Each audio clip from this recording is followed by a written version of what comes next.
loucura, né? Mas olha que interessante. Ninguém preocupa muito com a adolescência de Charles Darwin. É E também tem um buraco. A gente só sabe que ele... Tem. Que ele E dele nem quando criança, você só sabe dele ali quando tava no barco lá. Exatamente. O Nietzsche também só pega ele depois já quase ficando insano lá no sanatório. Ninguém preocupa com a adolescência de Mahatma Gandhi. Agora, é lógico. Aí isso aqui é uma coisa que a gente tem que admitir. O nome Jesus, ele tem uma coisa que atrai. Para você aderir ou odiar. Como dizia C.S. Lewis, você pode até cuspir nele, você pode até não acreditar nele, mas ele mexe com você. Porque é curioso que nenhum livro do mundo foi tão perseguido e hostilizado como a Bíblia. Nenhum. E olha o paradoxo. A Bíblia, que foi o livro mais queimado, mais proibido, mais hostilizado, hoje é o livro mais vendido e com o maior número de manuscritos preservados. Então, esse livro tem uma coisa que atrai o ódio ou a adesão completa. Claro. Só É um amor ou ódio, né? Só explicando uma coisinha que eu falei aqui que pode gerar uma dúvida em alguém, quando eu falei assim, o Deus que eu creio não é o Deus dos escândalos, porque Paulo falou, nós pregamos a Cristo crucificado. Loucura para os gregos, escândalo para os judeus. Mas quando ele falou escândalo para os judeus, no sentido que os judeus se escandalizavam com aquilo que quebrava, não que Deus seja escandaloso. Entendi. O pessoal aqui tá falando que eu tô... Cara, eu tô falando, eu vi isso aí num documentário, cara. É um documentário que tem... Deve ter aí, vocês vão achar esse documentário onde o cara fala isso. E isso aí ficou na minha cabeça, cara. Não, você sabe qual que é a coqueluche agora, a onda agora, né? Não, qual que é? Jesus é gay. Ah, é? A cada época tem que rotular de uma coisa. Parece que todo mundo quer Jesus no time dele. Jesus teve que ser indiano, Jesus foi yogi. Olha, a ideia, vocês estão achando que o Sérgio está exagerando, mas eu vou falar com conhecimento de causa. E eu estou dentro da minha área de... Tem tese que eu falo não no sentido acadêmico da palavra, dessas loucuras por aí, né? Tem tese que Jesus era ariano. Lembra do Hitler lá? Tese que Jesus era ariano. Jesus era yogi. Jesus era mulher. Agora, a última é que Jesus é gay. Jesus era ET. E aí vai, né? E aí vai, você entendeu? Na época do nazismo, tinha professores lá aliados ao Hitler que diziam que Jesus não era judeu, Jesus era um ariano. E a cara de Jesus, como que ele era? A fisionomia dele? Porque isso é uma questão... Sim. Eu acho que eu vi há pouco tempo, conseguiram meio que reconstruir e tiraram aquela imagem que a gente sempre teve de Jesus, né? É aquela reconstrução ali também, eu fico até um pouquinho, porque assim... Uma pessoa Mas ela é baseada no quê? É por isso que eu achei achados, assim... em quê? Um achado foi um negócio meio assim. Aquilo não foi acadêmico, foi mais divulgação científica. Nem é divulgação científica aquilo.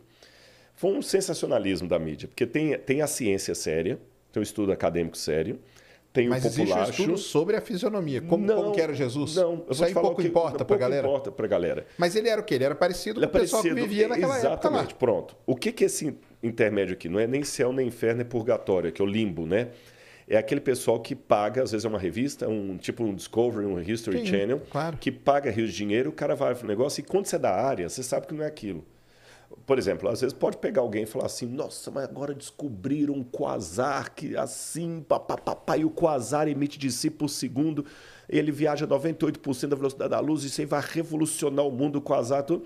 Aí eu, Rodrigo, sou leigo, e falo assim, cara, descobri o negócio do quasar, agora o mundo pode acabar. Não é nada disso, o negócio do quasar já existe há muito tempo, não é bem isso que estão colocando aí. Você vai me alertar. Na área da arqueologia, a mesma coisa. O que eles pegaram? Eles pegaram um crânio, supostamente de um judeu do primeiro século. Não se tem certeza se o crânio é de um judeu do primeiro século.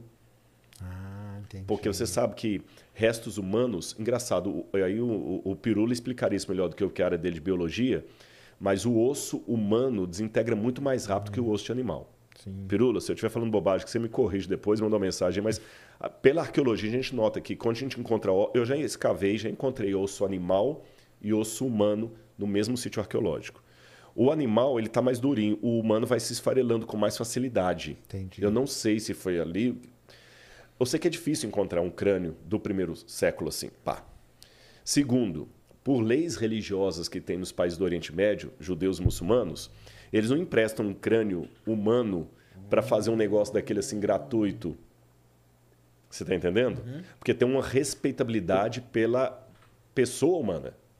Existe uma ética. Você não pode pegar assim, é um cadáver. Não, tem um respeito, é um ser humano. Foi um ser humano. Então, primeiro, aquele crânio ali, qual a procedência dele? Ninguém sabe. Entendi. Segundo, quando fizeram a reconstituição lá, aí assim dá todo um viés assim laboratorial, o cara de jaleco, olhando no microscópio, tá, a medicina forense e tudo e tal. Você sabe que tem coisas que você não tem como reconstituir. A cartilagem, eu posso ter uma ideia que o camarada tinha um nariz negroide porque ele era daquela parte da África subsaariana e tudo mais. Eu posso sugerir que o sujeito fosse loiro porque ele foi encontrado lá na Sibéria e era o pessoal mais branco, mais caucasiano. Eu posso sugerir isso. Mas orelha, cartilagem, nariz, pelo, cabelo, não tem como você saber. Pode saber se era homem, se era mulher, se era velho, se era criança, se era adulto. Aí pegaram e começaram. Isso aqui tudo, então, é licença poética. Quando desenharam o nariz do cara e tudo e tal, aí puseram aquela barba e tudo mais. Assim era Jesus. A ciência agora dá um novo mapa de Cristo. O que eu posso falar do rosto de Jesus? Eu posso falar para você o seguinte. Ele deveria ser uma pessoa como um judeu de sua época. O biotipo do judeu da época, que é diferente do biotipo do judeu de agora. Porque agora você tem um judeu askenazi, você tem um judeu da Espanha, o sefaradita, tem o judeu da Polônia. Então, quer dizer, tem vários tipos de judeus. Aí foi misturando, né? E tem o judeu etíope. Você vê em Israel, judeu da minha cor. Está lá no exército, lá, falando hebraico, tudo judeu, de origem etíope. Você tem judeu loiro. Você tem judeu com aquele nariz mais afinado, assim. Então, tem que pegar qual que era a característica do judeu da época.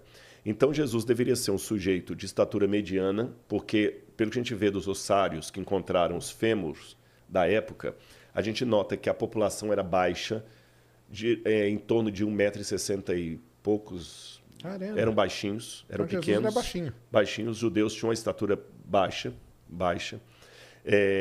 Jesus deveria ser uma pessoa troncudinha, porque ele trabalhava com construção. A profissão dele era tecton. Tecton que o pessoal traduz como marceneiro ou carpinteiro, mas não tecton. Você não fala da tectônica de placas? Olha o mundo grego aí ajudando a gente. Claro. Tecton é construtor. O chefe dos arquitetos, dos construtores, é o arquitecton. Então eles eram um tecton. Né? A tectônica de placas, como é que as placas vão se construindo, se avolumando. E é pedra. Então, ali na região da Galileia, trabalhava com pedra pesada e tudo, andava a pé. Forte. Jesus era forte, tanto é que ele aguentou, carregou a cruz. Carregou a cruz, né? Depois de ter apanhado a noite toda, foi forte ali e tudo mais. Então, ele veio ser forte. O nariz, o perfil do judeu é aquele nariz assim, tipo arqueado, sabe? Bem arqueado assim. Barba volumosa. A pele devia ser uma pele mais azeitonada, porque eles estavam muito expostos ao sol. Né? Direto. O sol direto. Cabelo mais crespo e farto. Entendi. Cabelo mais crespo e farto. Isto é o que eu posso concluir da aparência. Algumas coisas que eu falei estão em consonância com esse estudo que você mencionou aí. Né? Que também coloca um cara meio ali e tal. É que também eles não podiam fugir muito, que senão ia ficar muito esquisito. Né? Agora, o que Jesus não era definitivamente é aquele ser quase com carinha efeminada, olhinhos azuis, aquela barba assim, com a carinha assim. Aquilo ali é uma construção. Sabe que aquele Jesus foi baseado em Luís XVI, né? Porque tinha a época todo Luís XVI, toda da sim, França. Que ele era o padrão, né? É o padrão de beleza. Entendi. Então, Jesus foi o padrão de beleza. Então, caramba, ele era baixo. Porque não pode colocar ele baixo, né? Porque senão como que ele ia chegar nos lugares, né? Exatamente. Tinha que chegar impondo ali, impondo, né? Impondo. E não, né? Que coisa, né? É muito complicado, né? E aí, essa parte aí que você falou, né? Que, cara, assim, eu sou ateu e tudo, mas eu acho sensacional essas histórias, viu? Acho sensacional. Não, elas fascinam, elas são legais. Fascinam. A fase final ali, que você falou que ele carregou a cruz. Então, o negócio, a cruz existiu, ele foi crucificado. Tudo isso aí já é comprovado. Arqueologicamente. Sim, arqueologicamente. Inclusive, eu vou dar algumas evidências para você. Aquele caminho lá, só te cortando. A Via Dolorosa? Você vai lá, você faz o caminho. É aquele mesmo? Não é? Cara, e aí? Quem já foi comigo para Israel sabe que eu sempre assim...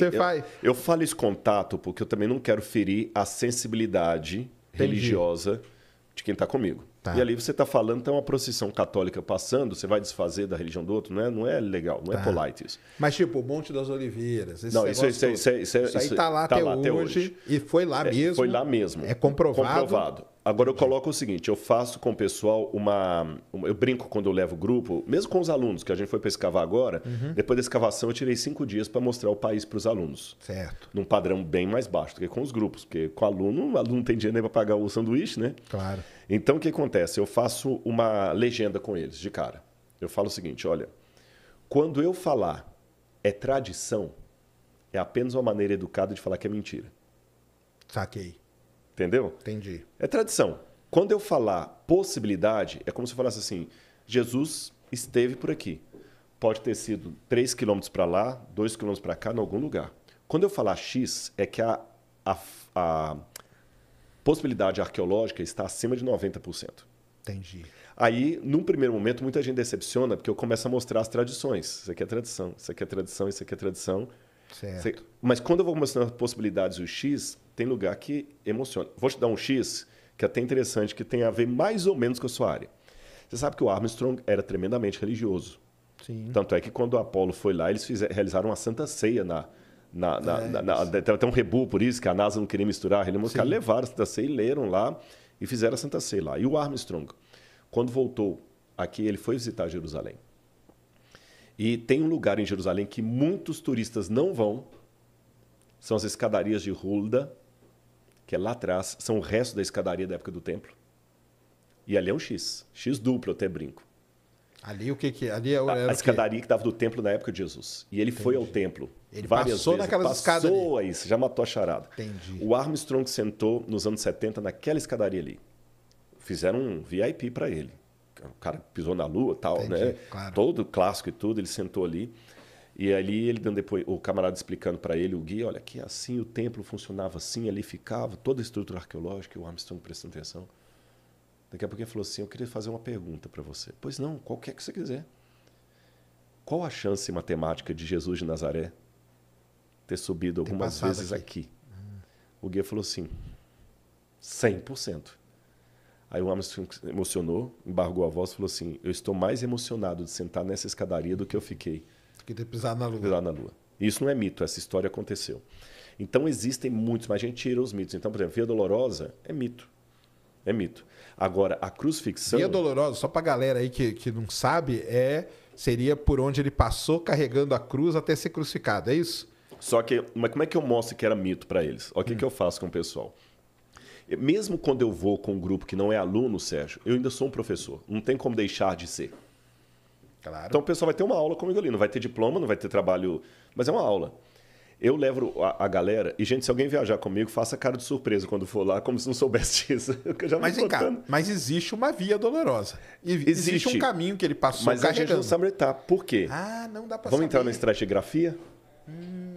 Ó, sobreposição de camadas. A única diferença da estratigrafia que eu estudo para que você estuda é que a sua é fruto de ações geológicas da natureza. A minha é mais humana do que natureza. Sim.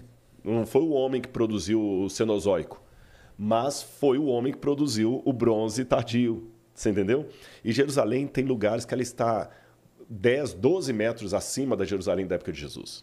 Então, quando eu levo o pessoal num lugar que fica ótimo para explicar isso, porque a vantagem de Jerusalém... porque vai ter lugares que afloram, né? Igual na geologia. Exatamente. Beleza. Eu não preciso de PowerPoint. É igual quando você vai fazer um trabalho de campo. Claro, você mostra ali. Você mostra ali. Tá. O PowerPoint está aqui, ó. Tá aí. Aí eu levo no tanque de Betesda. Aí tem uma igreja lá, e tu fala, ó, o pessoal fica aqui, vem na igreja, reza, vai embora. Mas vocês querem ver o verdadeiro tanque de Betesda? Queremos. Aí eu mostro, aqui em cima estava uma igreja do século XII. Abaixo, estão vendo aquelas ruínas ali?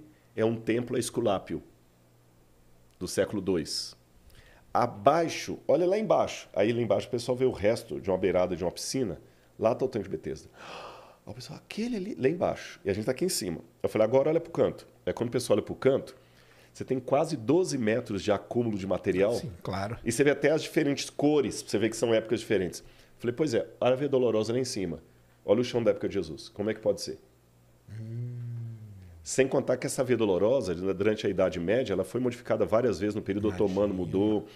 Então, o pessoal, quando faz uma viagem dessa, eu quero quebrar o mito. E porque tem aquele problema, né, que a gente viu, que a gente que trabalha com geologia, arqueologia e tal, é isso, né, cara? Nós estamos falando aí, no seu caso, de coisa que aconteceu há 2000 anos atrás, né?